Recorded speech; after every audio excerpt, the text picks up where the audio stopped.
അടിസ്ഥാന വിദ്യാഭ്യാസവും മെച്ചപ്പെട്ട ജീവിത സാഹചര്യവും ഉറപ്പാക്കണം. മന്ത്രി ഒ.ജെ. ജനീഷ്. അനാഥ വിധവാ സംരക്ഷണ സംവിധാനമായ the Light Charitable Trust Kodungallur ചാപ്റ്ററിന്റെ 56ാമത് കുടുംബസംഗമവും യുവജനക്ഷേമ കായിക വകുപ്പ് മന്ത്രി ഒ.ജെ. ജനീഷിന് സ്വീകരണവും നൽകി.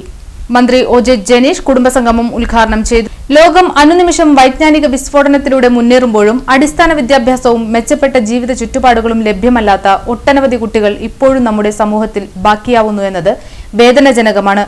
അത്തരം കുട്ടികളെ കൈപിടിച്ചുയർത്താൻ ദി ലൈറ്റ് ചാരിറ്റബിൾ ട്രസ്റ്റ് പോലെയുള്ള സംവിധാനങ്ങൾ അനിവാര്യമാണെന്നും ഇത്തരം ജീവകാരുണ്യ പ്രവർത്തനങ്ങൾക്ക് സർക്കാരിന്റെ എല്ലാവിധ പിന്തുണയും ഉണ്ടാകുമെന്നും അദ്ദേഹം ഉറപ്പു നൽകി.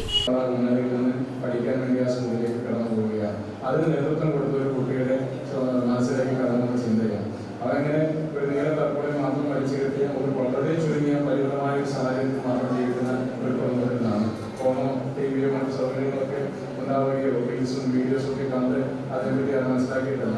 പക്ഷെ പഠിക്കാതെ അറിവ് നേടാതെ മുന്നോട്ട് പോകേണ്ടി വരുന്ന ഒരു സാഹചര്യത്തിൽ നിന്ന് തനിക്ക് ലഭിക്കുന്ന അറിവ് ആ സമൂഹത്തിന് കൂടി ഗുണകരമായി മാറണമെന്ന് 7 വയസ്സിലെ കുട്ടിക്ക് ചിന്തിക്കാൻ കഴിയുന്ന രീതിയിൽ ഇന്നത്തെ തലമുറ മാറിയിട്ടുണ്ടെന്നുള്ളതാണ് ഏറ്റവും പ്രധാനപ്പെട്ട കാര്യം.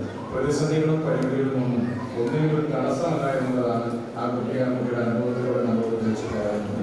പ്രതിസന്ധികളിൽ നിന്നാണ് പ്രതിഭകൾ കടന്നു വരികയുള്ളൂ. പ്രതിസന്ധികളിൽ പടവെട്ടി വന്നവരാണ് ലോകം നിയന്ത്രിച്ചിട്ടുള്ള എല്ലാവരും തന്നെ. അപ്പോൾ പ്രതിസന്ധികൾ പതറാതെ നിൽക്കുക എന്നുള്ളതാണ് ഏറ്റവും പ്രധാനപ്പെട്ട കാര്യം. എത്രയൊക്കെ പ്രയാസങ്ങൾ വന്നാലും പ്രതിസന്ധികൾ വന്നാലും പഠനം മുടക്കില്ല എന്ന തീരുമാനമാണ് നമുക്ക് എല്ലാവർക്കും ഉണ്ടാകുന്നത്. അതൊരു അവസരമാണ് ഇവിടെ ലൈറ്റ് ചാരിറ്റബിൾ ട്രസ്റ്റ് നിങ്ങൾക്കൊക്കെ സംഘടിപ്പിച്ചു തരുന്നത്. ആ അവസരങ്ങൾക്ക് ഫലപ്രദം. ട്രസ്റ്റ് ചെയർമാൻ സലിം തോട്ടുങ്ങൽ പൊന്നാട അണിയിച്ചു മന്ത്രിക്ക് ആദരവ് സമർപ്പിച്ചു. കൊടുങ്ങല്ലൂർ കാർഷിക വികസന ബാങ്ക് പ്രസിഡന്റ് ടി.എം. നാസർ മുഖ്യാതിഥിയായി. OICC global member K A. Yahiya ആശംസകൾ അർപ്പിച്ച് സംസാരിച്ചു. The Light Charitable Trust treasurer Ismail Padiyath സ്വാഗതം പറഞ്ഞു. ചെയർമാൻ സലിം തോട്ടുങ്ങൽ അധ്യക്ഷത വഹിച്ചു. Regional manager T. John, group of institution doctor Swalih Pareed മുഖ്യപ്രഭാഷണം നടത്തി. തുടർന്ന് കുട്ടികൾക്കും മാതാപിതാക്കൾക്കും the Light Charitable Trust secretary Thajudheen Swalahi Quran നൽകുന്ന വെളിച്ചം എന്ന വിഷയത്തിൽ ക്ലാസ് എടുത്തു. ജോയിന്റ് സെക്രട്ടറി റഹി പുതിയ വീട്ടിൽ സമാപന പ്രസംഗം നടത്തി. ഹുസൈൻ തോട്ടുങ്ങൽ നന്ദി പറഞ്ഞു. അബ്ദുൽ കരീം സിദ്ദിഖ് മാനങ്കേരിയിൽ, ബദർ മുനക്കൽ, സലാഹുദ്ദീൻ കരുപ്പടന്ന, റാഫി, മീന സലീം, സുനിത താജുദ്ദീൻ, സീന മുജീബ്, സാജിദ ടീച്ചർ, അസ്മത് ടീച്ചർ, റൈഹാനത്ത്, ഹംലത്ത് കരീം തുടങ്ങിയവർ കുടുംബസംഗമത്തിൽ പങ്കെടുത്തു.